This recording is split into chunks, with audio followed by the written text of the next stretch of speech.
yesterday. All my troubles seem so far away.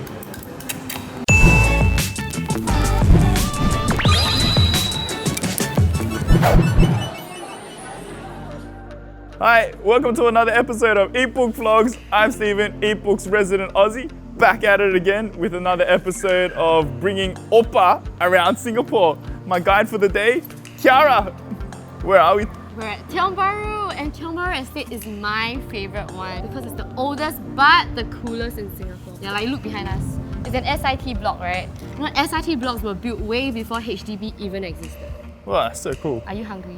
Yeah, I'm kind of hungry. I'm hungry. We're hungry? You're hungry? 맛있는 거 먹으러 가자! 가자!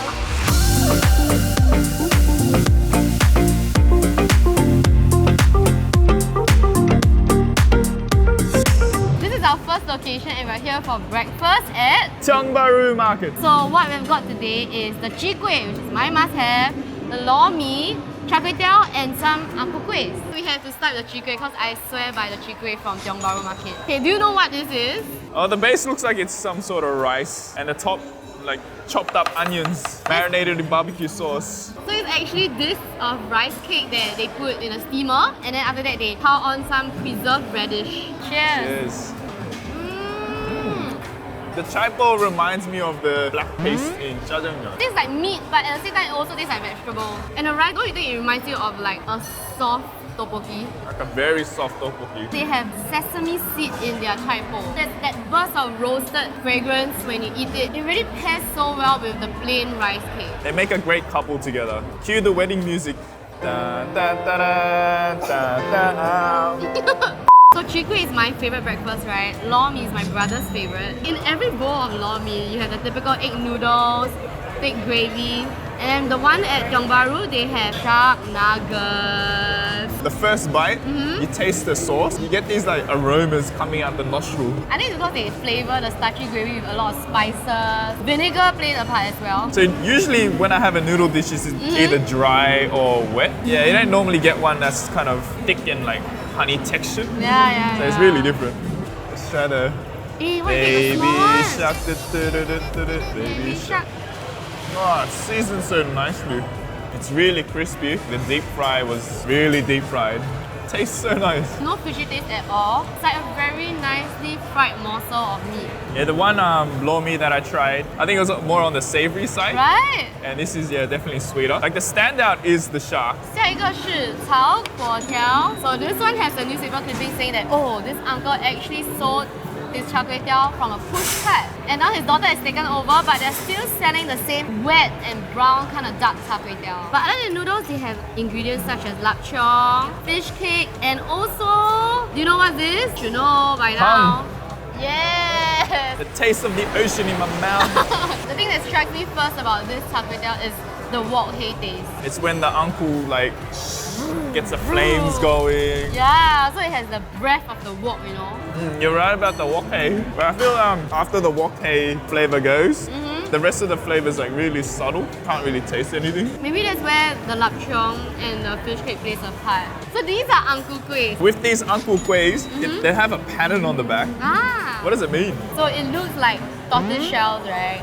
So tortoise in the Chinese culture, it represents power, longevity, and tenacity. Because you know tortoise, they live very long, right? Yes.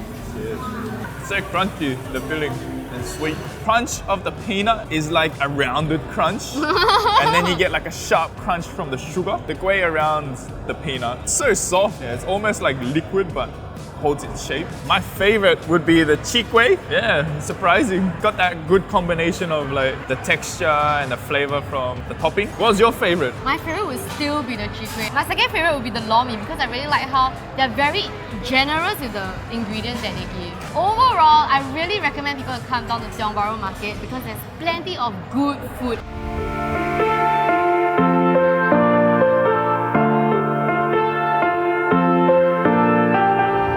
Around the corner at Lou's Hainanese curry rice, recommended by one of our viewers. Augustus Wee! Yeah, thank you. So I got you the fried pork cutlet, the fried egg, the japchae, and the curry. For myself, I got the pork belly, my favorite, curry sotong, and the japchae as well.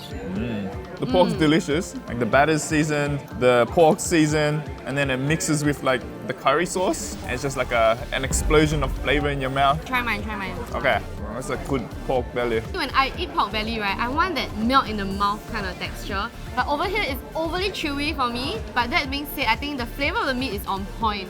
It's really flavorful. Like the more you bite, right, the more taste you get. Yeah, it's like a mouthful of porky goodness. Yeah, I don't usually get sotong with my curry rice, but it seems like this is everybody's favorite when it comes to loose Hainanese. I think the sotong's more about the texture and the flavor of the curry. I think it's cooked really well. When you chew on it, it breaks apart easily. It's not too chewy. I think my favorite part of eating curry rice is the vegetable. The curry and the veg kind of amplifies how sweet the vegetable is. I wasn't expecting that. I thought it'll be kind of plain and just more curry flavor, but yeah, the vegetable has its own taste. A bit of rice, a bit of pork, a bit of egg, and a whole lot of curry. My spoonful, the main man of the party is the pork. It's like John Lennon and the other band members. You know, just now when I was ordering the dishes for us, right, I realized on top of just the curry sauce, they also put like braised sauce and tomato sauce as well. So many levels of flavor. Yeah! Comparing this curry rice with other curry rice I've had, I feel like the curry here is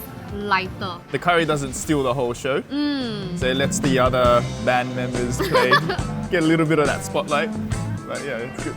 Now let's take a break, take a seat. This mural here, it's painted by Ip Yu Chong. He also has a mural in Chinatown that we showed last time. Back in the day, a lot of uncles with birds used to chill out here. In 2003, they stopped allowing that. So this mural, it's a... commemoration? Yeah! Help me take a photo leh. Okay, Lor.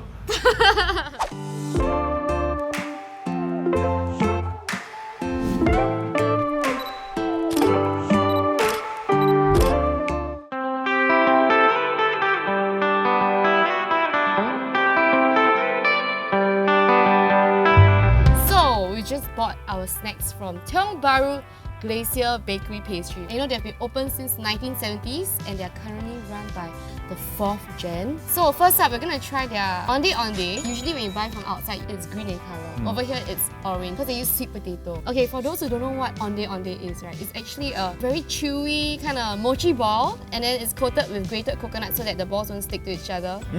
It's like a crunchy bit inside, like a ball of sugar. It's probably gula melaka that hasn't melted. There's like a light crunch when you bite into it. It's like a burst of sweetness. So it's like soft and a little liquidy and a little crunchy. And then you keep getting the crunches from the coconut bits. I like it. Next one, we're gonna try another of their signature, which is their Kueh dada. It's a pandan crepe filled with grated coconut. And lots of it. Take a bite. I actually got like a burst of juice from something. The skin's really soft, and then you get the kind of light crunch from all the little coconut bits. I think it's because they probably use freshly grated coconut instead of like the dried coconut shaving. Okay, next up. Ooh, my favorite! So this is called a lemper udang. Do you think this is a sweet or a savory kueh? It looks sweet. It's actually savory. What do you think it is? Prawn? You're right. It is prawn. It's called hebi. This makes me heavy. This is a spicy dried shrimp. What are those things where it's like wrapped in a banana leaf? Dumplings? Kind of like that? Oh yes! It's the same concept. Because they actually do wrap it in banana leaves when they cook it. Do you remember what's the name of this kueh? Teochew. Teochew basically means 9-layered cake. Oh, jiu is 9. Yes! 1, 2, 3, 4, 5, 6, 7, 8, 9, 10. You want to guess how we eat this? Just like tilt your head back and drop it in. No. I like to peel it layer by layer and then just eat it. Comes off like this. It's got more bite to it than I thought it would. I thought it would just be like a jelly and melt in your mouth. Like a gummy, right? Like a gummy. It's got a really subtle pandan flavor. Galicier does it really well because the ones that I had in the past, it was more of slippery than chewy. This one's really chewy. The texture is really good. So this is an example of gentrification, the one that I was telling you about. Old meets new. Yeah, just say zheng up lah. Zheng up. I'm gonna bring you somewhere that is more than just your usual hipster cafe. It's really unique. Cool, let's go.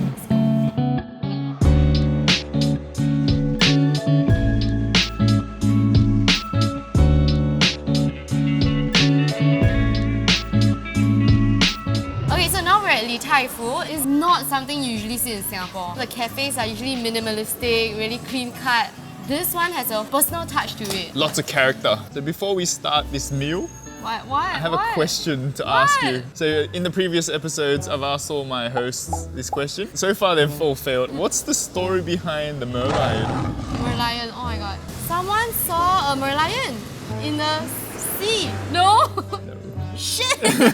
A Sumatran prince named Sangnila Utama. Sanila Utama saw a lion, alamak, but actually it's a Merlion. No, the mermaid part is like Singapore's history as a fishing village. So that's the fish. I guess I'm not Singaporean. Fun facts! Sangnila Utama saw a lion, alamak, named the village Singapura, then went very far. Your lame questions aside, what really impressed me about this place is that their menu really encompasses a lot of food. Like there's Singaporean stuff, there's German stuff, there are many different kind of dishes. Today we are going to try the Otta pizza and the beef stew. The pizza, when it came out, the smell was like amazing. It has the color of the Otta, but it does not smell like Otta. Okay, What is Otta? Otta basically is this like fish paste that is slightly spicy, and they usually cook it in banana leaf. Oh, so it has a tortilla base. I guess the Otta is a topping. Cheers. Cheers. It's got like a subtle spice to it, got a nice salty taste. And it tastes like a cheesy Otta. You can tell that it's freshly made because you can even taste and feel the texture of chunks of fish. I really like the base. It's got the like flakes to it. It's so thin and easy to eat. I feel like I can finish the entire pizza by myself. Yeah. Moving on, we have the beef and Guinness stew. The owner was telling us he tried changing or switching up the menu a little, and his regular customers were like, hey, where's the beef and Guinness stew? We want it back. So we got to try it. And the potato and the carrot just melts. If anything, right, I think the taste really shouts mushroom. Right? I feel like I can also taste the sweetness from the carrot and the potatoes. So back home in Australia, you're able to get these meat pies, and this like totally reminds me of a homemade chunky meat pie. Ooh, the beef is so tender. You don't have to cut it, you just pull it apart. It's got that really strong beef flavor to it. Mixing it all together with the gravy, the beef and the rice, yeah, I think that's how it's meant to be eaten. 90s kids will totally love this place because from the music videos to the food to the tables inside, they have things like snakes and ladders, chairs, checkers. If I have guests, like people, friends visiting me from Australia, I'll bring them here because it's like a taste of Western food but like a Singaporean touch to it. So it's something you can't get in Australia. So Steve, what's your favourite place today? My favorite place today would be, I think, Tai Fu. It's the kind of place that I would visit with my friends and just hang out, have a beer, have some food. It's just got so much character. Love it. I think for me, I would still head back to the older stuff like the Kueh, the Galicier bakery. I really miss the times where my parents drove us around, bringing us to eat cheap food. Like, you know, that 60 cents piece of Kway can bring you that much happiness, like why not? It's like in Ratatouille when he takes the bite and he takes him back to his childhood. Yes, exactly like that. I'm really surprised how much has changed over the years. In the past, there were fewer condos, and Tiong Bahru Plaza wasn't even that modern yet. Yeah, I really like how there's really impressive condos, and then right next to it there's like old school kind of heritage looking buildings. Which one would you rather stay in? 1, 2, 3.